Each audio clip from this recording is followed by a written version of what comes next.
ঈদের সময় পড়লাম মহা বিপদে, পাশের রুমের ফ্যানটা দেখি হঠাৎ করে চলছে না। শুভ সকাল বন্ধুরা, আমি জেনিফা বরাবরের মতো আবার চলে এসেছি নতুন একটি ভিডিও নিয়ে। আমার ইউটিউব পরিবারকে জানাই আরও একবার স্বাগত। আপনাদের দাদা ভাই পুরনো ফ্যানটা ঠিক না করে তাড়াতাড়ি করে অনলাইনে 2টো ফ্যান অর্ডার দিয়ে দিয়েছে। কিন্তু অনলাইনে ফ্যান অর্ডার দিলে কি হবে, এইদিকে তো মিস্ত্রি পাওয়া যায় না, মিস্ত্রি দাদারা সবাই ছুটিতে আছে। আর অনলাইনে ফ্যানগুলো অর্ডার দেওয়াতে না খুব তাড়াতাড়ি কিন্তু ডেলিভারি দিয়ে দিয়েছিল। পাখাগুলোকে কিন্তু দেখতে খুব সুন্দর লাগছিল। ভিতরে আবার ছোট একটা এলইডি লাইটও দেওয়া আছে। এইটা কিন্তু রিমোট ফ্যান, রিমোটের মাধ্যমে চালু করতে পারেন, আবার সুইচ দিয়েও চালু করতে পারেন। তো রিমোট দিয়ে বেশ সুবিধাই মনে হচ্ছিল। তো মিস্ত্রি দাদাদের না ফোন করে করে নাজেহাল অবস্থা। অবশেষে আজকে সকালে কিন্তু আসার কথা আছে, সে দেখা যাক কি করে। আর ততক্ষণে আপনাদের সাথে আমি পাখাটাও একটু শেয়ার করে দিচ্ছি। 2টো পাখাই কিন্তু হোয়াইট কালার নিয়েছে। হোয়াইট কালার পাখা কি বলুন তো, একটুতেই বেশি কিন্তু ময়লা হয়, কিন্তু ময়লা হলে কি হবে, সাদার কিন্তু সৌন্দর্যই আলাদা, তাই না? সেটা যে কোনো জিনিস হতে পারে। পাশের রুমের ফ্যানটা কিন্তু সাদা কালারই, তাই সেই চিন্তা ভাবনা করেই কিন্তু আরও 2টো ফ্যান সাদা কালারই নেওয়া হয়েছে, যাতে দেখতে ভালো লাগে সেই কারণে। ফ্যান ছাড়াই কিন্তু রুমটা আমার পুরো বেকার হয়ে আছে। এতটুকু পর্যন্ত ওঠা বসা যাচ্ছে না। 5 মিনিট তো দূরের কথা, এই ভ্যাপসা গরমে না 2 মিনিট পর্যন্ত এই রুমটায় থাকা যাচ্ছে না। পরের দিন আবার বাড়িতে অনেক মেহমান আসবে, তো সেই চিন্তাই একটু হচ্ছিল। মিস্ত্রি দাদা যদি না আসে তাহলে কি করব। তো সেই কারণেই ফোনের ওপর ফোন করে করে কিন্তু ডাকা হয়েছে। তো অবশেষে বলেছে হ্যাঁ যাবো আজকে সকালে। তো কি করে দেখা যাক। মিস্ত্রি দাদা না আসলে কিন্তু ভীষণ অসুবিধায় পড়ে যাব।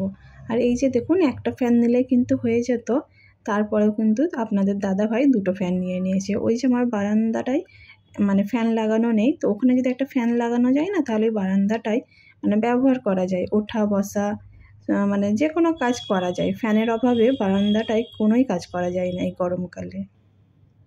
তো সেই চিন্তা ভাবনা করেই 2টো ফ্যান নেওয়া হয়েছে।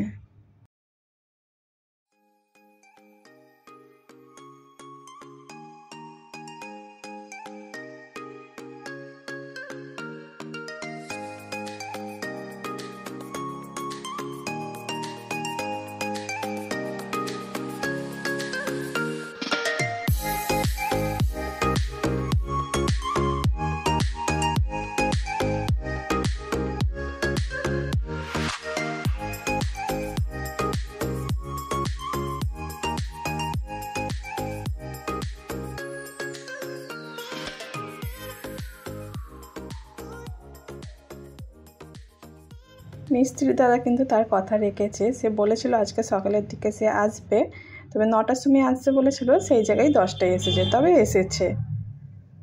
আর আমিও না একবার করে মিস্ত্রি দাদার এক কাজ দেখছিলাম, আর একবার করে রান্নাঘরে যাচ্ছিলাম। এই করতে করতে আজকে না আমার রান্নাবান্নার অনেক দেরি হয়ে গিয়েছে। তার মধ্যে আবার আনামরাজনকে ঘুম থেকে তুলে দিয়েছি, তারা আবার তার বড় ফুম্মার বাড়ি যাবে।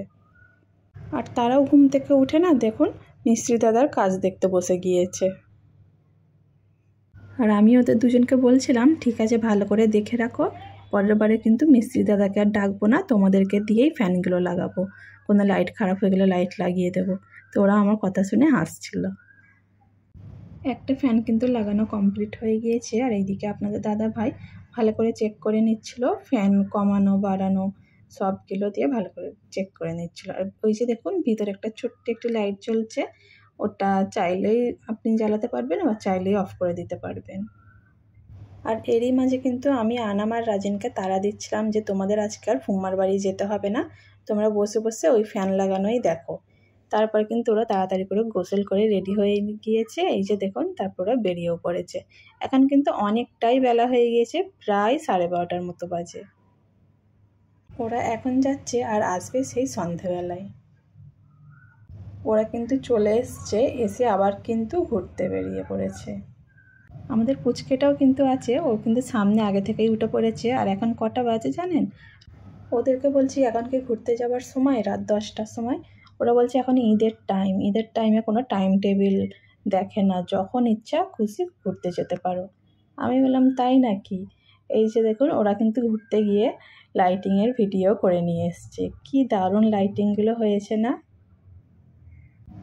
একদম অসম্ভব সুন্দর লাগছিল লাইটিংগুলো।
ঈদের সময় মাছ মাংস ছেড়ে আমি কিন্তু আলু ছানা আর লাউ পাতা ছানা দিয়ে পান্তা ভাত খাওয়া বলে রেডি করছি।